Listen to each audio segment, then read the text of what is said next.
십자가를 질 수 있나 주가 물어보실 때 죽기까지 따르오리 성도 대답하였다.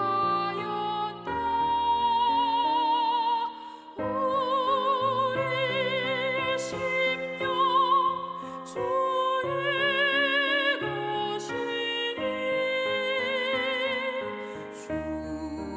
주님의 형상 만드소서. 주 인도 따라 살아갈 동안 사랑과 충성 늘 가지오리라. 너는 기억하고 있나 구원받은 강도를 그가 회개하였을 때 나와 너락받았다.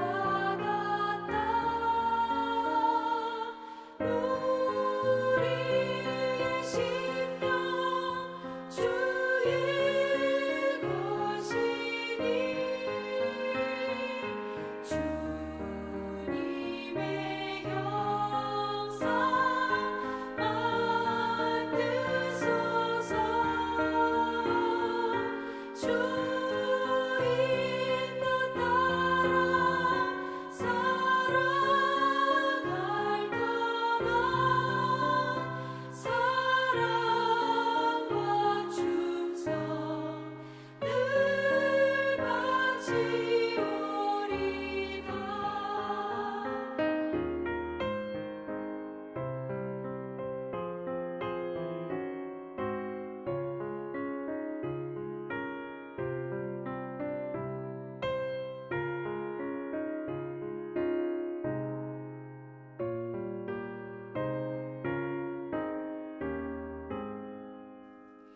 걱정 근심 어두운 그늘 너를 둘러 덮을 때 주께 내 영 맡기겠나 최후 승리 믿으며 우리의 심령 주의 것이니 주님의 형상 만드소서. 주 인도 따라 살아갈 동안 사랑과 충성 늘 바치오리다. 이런 일 다 할 수 있나 주가 물어보실 때 용감한 자 바울처럼 선뜻 대답하리라.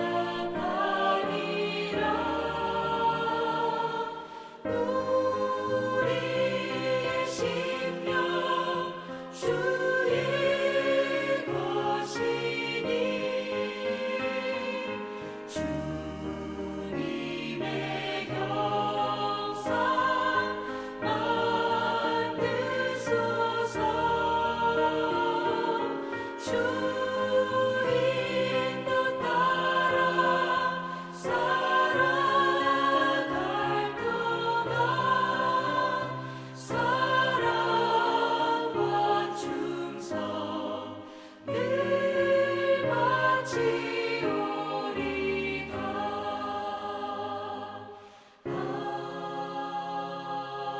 아멘.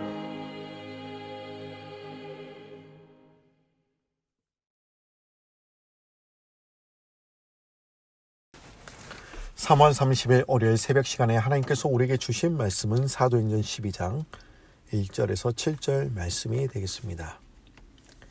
그때 헤롯 왕이 손을 들어 교회 중에서 몇 사람을 해하려 하여 요한의 형제 야고보를 칼로 죽이니 유대인들이 이 일을 기뻐하는 것을 보고 베드로도 잡으려 할새 때는 무교절 기간이라. 잡음에 옥에 가두어 군인 내식인 네페에게 맡겨 지키고 6월절 후에 백성 앞에 끌어내고자 하더라. 이에 베드로는 옥에 갇혔고 교회는 그를 위하여 간절히 하나님께 기도하더라.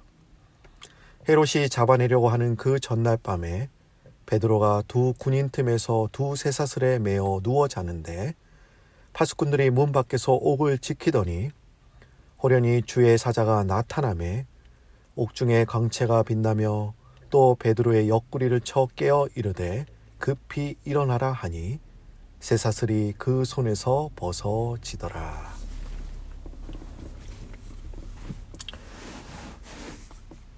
뉴욕의 확진자 수가 계속 늘어나다 보니 한국에서 아는 분들이 카톡을 많이 보내오십니다.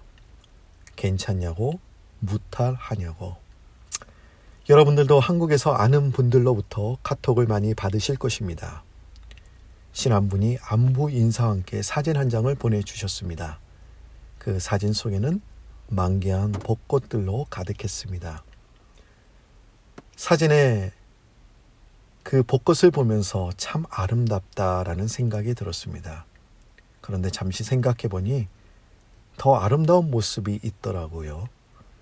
생사가 넘나드는 병실에서 환우분들을 자신의 가족처럼 돌보는 의료진들의 모습, 그 모습이 벚꽃보다도 더 아름다운 것 같습니다. 기독교 저서 중에 걸작으로 뽑히는 고백론가 하나님의 도성을 쓴 어거스틴은 고통을 이렇게 얘기합니다. 고통은 동일하나 고통을 당하는 사람은 동일하지 않습니다. 악한 사람은 똑같은 고통을 당하면서 하나님을 비방하고 모욕하지만 선한 사람은 그 고통 속에서도 하나님을 찾으며 찬양합니다. 사람이 무슨 고통을 당하느냐가 문제가 아니라 그 고통을 어떻게 당하느냐가 문제입니다. 1600년 전에 어거스틴이 한 말이기는 하지만 그 고통을 어떻게 당하느냐, 이 말이 계속 제 귀에 들려옵니다. 지금 우리는 한 사람도 예 없이 모두 어려운 시기를 겪고 있습니다. 사실 우리가 믿는 기독교는 고난과 박해의 종교입니다. 성경은 우리에게 예수만 믿으면 무조건 누구나 다 돈을 잘 벌고 질병도 걸리지 않고 출세하게 된다고 약속해 주지 않습니다. 기독교의 신앙은 단 한 번도 환난과 어려움을 당하지 않는다, 이것을 말하는 것이 아니라 고난이 와도 믿음으로 승리를 얻게 된다는 것입니다. 여러분, 기독교 신앙은 고난을 피하는 것이 아니라 오히려 그 고난을 정면으로 맞서고 그 고난을 오히려 믿음으로 통과하고 승리하는 것입니다. 여러분, 기독교의 역사를 살펴보시면 기독교는 박해와 핍박과 고난을 통해서 오히려 계속 성장해 왔습니다. 313년 콘스탄틴 대제에 의해서 기독교가 정식으로 인정받은 이후의 기독교의 성장률보다 250년간 사자의 밥이 되고 불의 화형을 당하는 등 피 비린내 나는 핍박을 받은 그 기간의 교회의 성장률이 훨씬 더 높았습니다. 왜 그럴까요? 고난과 역경이 있으면 하나님께 더 간절히 매달리게 되고 따라서 믿음이 강해지게 되지요. 이런 역경을 뚫고 나온 믿음이 강한 사람들로 결석된 그런 공동체이니 교회가 성장을 안 하는 게 이상한 일일 것입니다. 사실 고난의 때는 마음이 열려있기 때문에 은혜도 잘 받습니다. 우리는 250년간 고난을 받은 초대교인들의 상황과는 비교할 바가 되지 못하지만 지금 우리가 만난 역풍을 믿음으로 이기고 승리할 수 있게 해달라고 기도해야 합니다. 그리고 상황이 진정되어 평안할 때가 오거든 은혜가 얼마나 소중한 것임을 우리가 깨달았기에 그 은혜를 간직하기 위해 더 열심히 기도해야 될 줄로 믿습니다. 크리스천과 신실은 헛됨의 시장에서 감옥에 갇히게 되었습니다. 왜 크리스천과 신실이 감옥에 갇히게 되었을까요? 그것은 헛됨의 시장에서 장사하는 상인들의 심기를 건드렸기 때문입니다. 상인들은 두 사람에게 진열된 상품을 소개하는데도 그들은 상인들의 상품에 눈길조차 주지 않았습니다. 물건을 사라고 아무리 불러도 두 사람은 손으로 길을 틀어 막은 채 내 눈을 돌이켜 허탄한 것을 보지 말게 하소서라고 외칠 뿐이었습니다. 이 두 사람의 행동 때문에 헛됨의 시장 안에 있던 상인들과 시민들은 화가 났습니다. 그렇게 시장은 아수장으로 변했던 것이죠. 그래서 시장에 혼란과 분열을 일으킨 제목으로 크리스천과 신실은 감옥에 갇히게 되었습니다. 이 두 사람은 법정에서 고소하는 수많은 자와 거짓 증인의 참소를 받아야 했습니다. 세 명의 자가 크리스천과 신실을 법정에서 고소하는데 첫 번째 사람은 질투였고 두 번째 사람은 미신, 그리고 마지막 사람은 아첨쟁이였습니다. 질투가 이 두 사람을 고소한 이유가 무엇이었을까요? 두 사람이 헛됨의 시장에서 복음이 승리하는 것처럼 보였기 때문에 질투는 화가 났고 이 두 사람을 고소한 것이죠. 상인들과 시민들 중에는 두 사람의 행동 때문에 화가 나기도 했습니다마는 두 사람을 따르는 사람들도 있었습니다. 유대인들이 예수님을 죽이려고 빌라도의 법정에 끌고 온 것도 바로 이러한 시기와 질투 때문이었던 것이죠. 두 번째로 미신은 자신들의 예배가 전혀 하나님을 기뻐할 수 없다는 두 사람의 말에 화가 나서 고소를 한 것입니다. 그들은 잘못된 예배로 미신적인 의식으로 사람을 어둠에 가두고 자신의 이익을 챙기는 자였습니다. 이들은 자신의 생존을 위협하는 이 두 사람을 가만히 놔둘 수가 없었던 것이죠. 마지막으로 아첨쟁이는 권력이 있는 자에게 붙어서 자신의 이익을 챙기는 자였는데 자신이 불이익을 당하게 될까봐 신실과 크리스천을 고소한 것입니다. 결국 신실은 사형 선고를 받고 많은 매를 맞고 확대를 당한 뒤에 화형을 당했습니다. 여러분, 오늘 교재를 보시면 신실의 순교 장면을 자세히 묘사하고 있습니다. 신실의 살점을 칼로 도려내고 신실에게 채찍질과 매질, 그리고 돌을 던지고 그를 말뚝에 묶어 화형으로 죽이게 되지요. 근데 여러분, 철로 역정에서 신실의 순교 장면을 자세히 묘사한 이유가 무엇이라고 생각하십니까? 그것은 철로 역정의 저자인 존 버년이 이러한 핍박과 고난을 받았기 때문이었습니다. 그리고 존 버년이 많은 총교도인들이 순교하는 것을 또한 직접 목격했기 때문이기도 했습니다. 신실은 순교하게 되지만 크리스천은 사형 집행이 연기되는 바람에, 그리고 그 마을에 큰 소동이 일어나 그 틈을 이용해 탈출하게 됩니다. 신실은 순교하게 되고 크리스천은 탈출에 성공하게 되지요. 우리는 이 상황을 보고 이런 질문을 하게 됩니다. 왜 신실은 순교하고 크리스천은 생명을 건지게 된 것입니까? 철로 역정의 책 주인공이 크리스천이니까 마지막까지 살려둔 것일까요? 우리는 이 질문과 함께 답을 오늘 본문에서 우리는 찾을 수 있습니다. 헤롯 왕이 교회를 핍박하기 시작합니다. 그는 교회를 핍박함으로 유대인들의 한심을 사서 정치적인 안정을 깨하려고 했습니다. 그래서 그는 교회의 우두머리 격인 야고보를 잡아들여 처형했던 것이죠. 그랬더니 유대인들이 이를 보고 기뻐합니다. 그러자 헤롯은 베드로까지 잡아들여 베드로를 처형하려고 합니다. 그러나 그때 천사가 나타나 베드로를 살려주게 되지요. 이 본문에서도 똑같은 질문을 하게 됩니다. 요한의 형제 야고보는 옥에서 순교했는데 왜 하나님은 베드로를 구출해 주셨는가? 여러분, 둘 다 예수님이 사랑하시는 제자이고 사도입니다. 마찬가지로 예수님은 신실도 사랑하시고 크리스천도 사랑하십니다. 우리는 이런 일을 경험할 때가 있어요.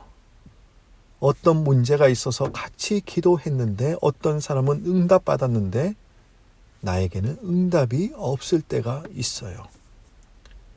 왜 철로역정에 나오는 신실과 성경에 등장하는 야고보는 순교를 당한 것일까요?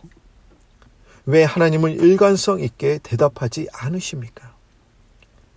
하나님은 모든 사람에게 동일하게 응답하셔야 되지 않습니까?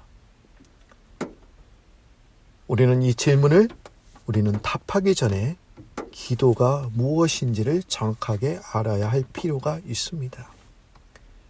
기독교의 변증가인 C.S. 루이스는 기도의 핵심은 응답될 수도 있고 거절당할 수도 있다는 데 있습니다 라고 말했습니다. 이 말은 기도의 결과가 내 생각한 대로 이루어지지 않을 수도 있다는 것입니다. 언제나 응답을 받아내는 데 성공한다는 것은 기독교의 교리가 아니며 오히려 마술에 가까운 현상일 뿐입니다. 어떤 분들은 이렇게 이야기를 합니다. 기도에 응답이 없는 것은 기도의 분량이 차지 않아서 그런 것이다. 그러니까 더 기도해봐야 돼. 그런데 여러분, 이런 생각 자체가 오랜 시간 동안 기도하는 사람일수록 하나님께서 기도를 잘 들어주신다고 하는 의미일 것입니다. 또한 이 의미는 기도의 응답이 하나님의 의지에 관한 것인가 아니면 우리의 정성에 의한 것인가라는 질문이기도 합니다.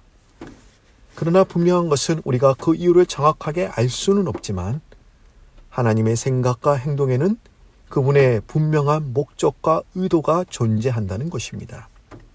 다시 말한다면 하나님께서 신실과 야고보를 순교하게 하신 의도가 있다는 것이죠. 여러분, 야고보가 순교를 당함으로 어떤 일이 일어났습니까? 오늘 본문 말씀에 나오는 사도행전 12장 5절 말씀을 보시면 이에 베드로는 옥에 갇혔고 교회는 그를 위하여 간절히 하나님께 기도하더라. 이 말씀은 야고보가 순교를 당하고 베드로가 옥에 갇힘으로 예루살렘 교회에 간절히 기도하는 사람이 많아졌다는 것이지요.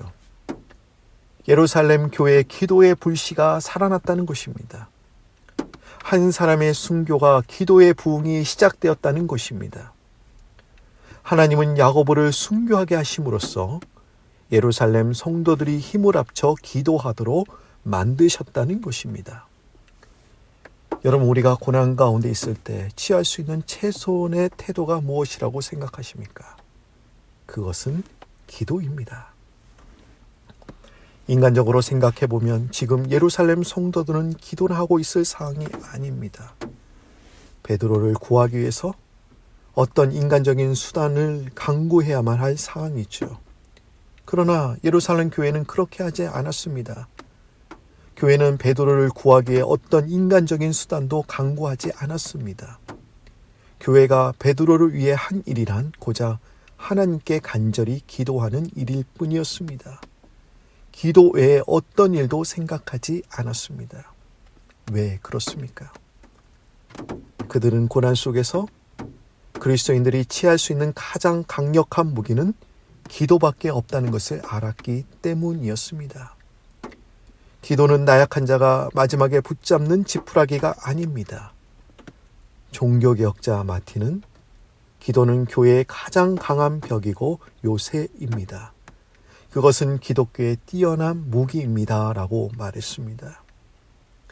여러분, 우리는 이 세상에서도 감당할 수 없는 가장 강력한 무기를 갖고 있는 사람들입니다.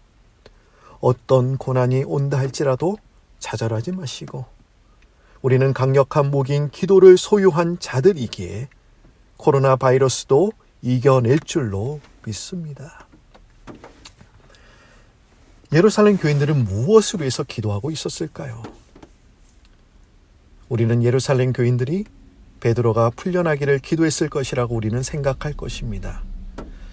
우리는 오늘 7절까지의 말씀을 읽었습니다마는 그 이유를 계속 읽어보면 그들이 무엇을 위해 기도하고 있었는지를 예측할 수가 있습니다. 베드로가 풀려나 대문을 두드릴 때 노데라 하는 여자아이가 베드로를 영접하게 되지요. 그리고 노데라는 아이가 베드로가 풀려났다는 것을 기도하고 있는 예루살렘 교인들에게 알리자 그들은 이렇게 말합니다. 너가 미쳤어. 너가 잘못 본 거야. 너가 본 것은 베드로의 천사일 거야.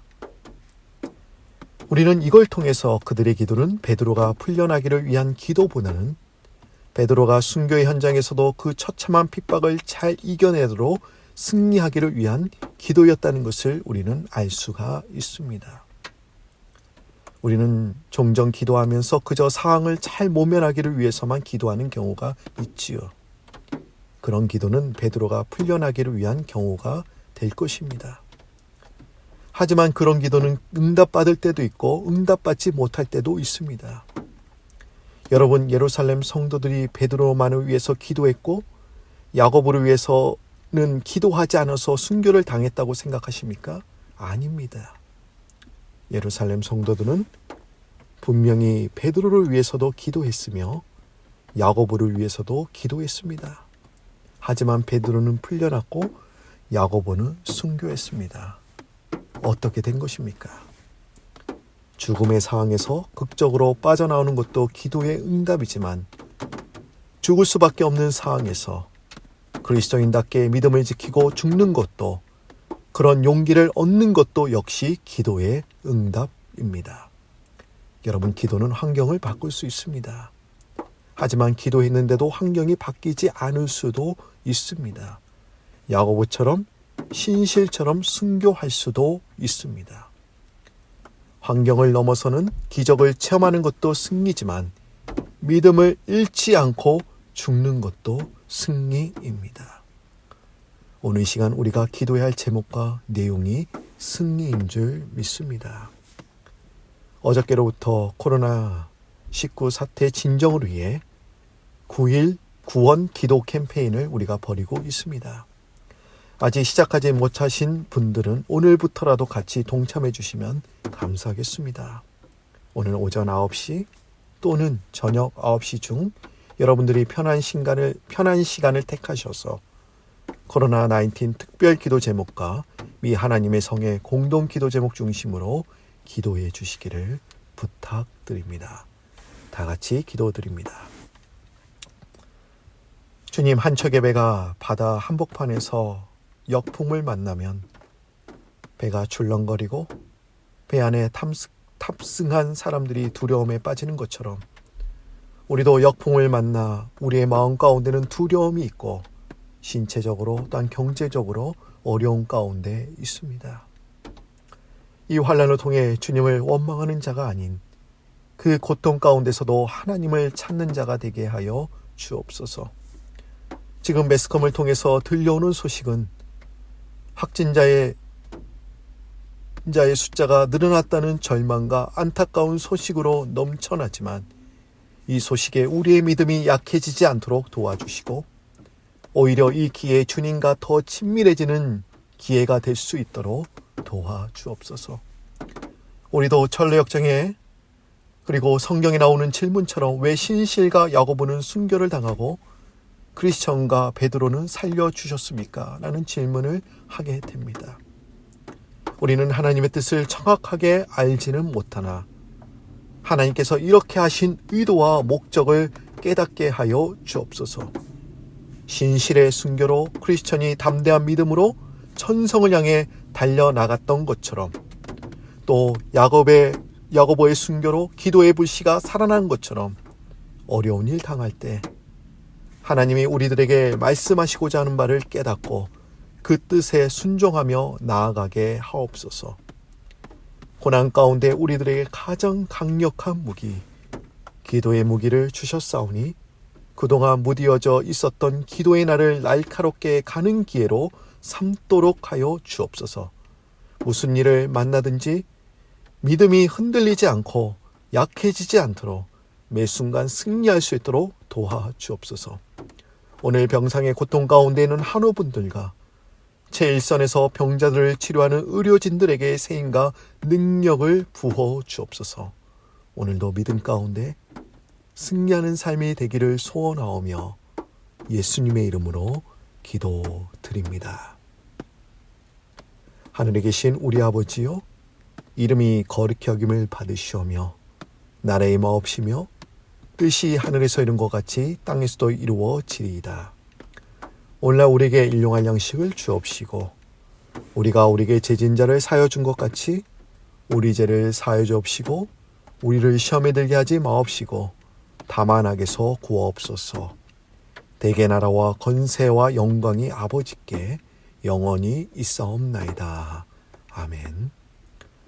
우리 모두 다 같이 오늘 주신 말씀을 붙잡고 기도하겠습니다. 우리가 기도해야 할 제목과 내용은 그리스도 안에서 승리하는 것입니다. 우리 모두 승리의 삶이 될 수 있도록 도와주옵소서. 죽음의 상황에서 살아나는 것도 승리지만 만약에 우리가 기도했던 대로 이루어지지 않는다 하더라도 믿음 잃지 않도록 도와주옵소서. 또한 코로나19 특별 기도 제목과 미 하나님의 성의 기도 공동 기도 제목을 갖고 우리가 다 같이 한 마음으로 기도하겠습니다. 우리 다 같이 주여 세 부르시면서 기도합니다. 주여, 주여, 주여.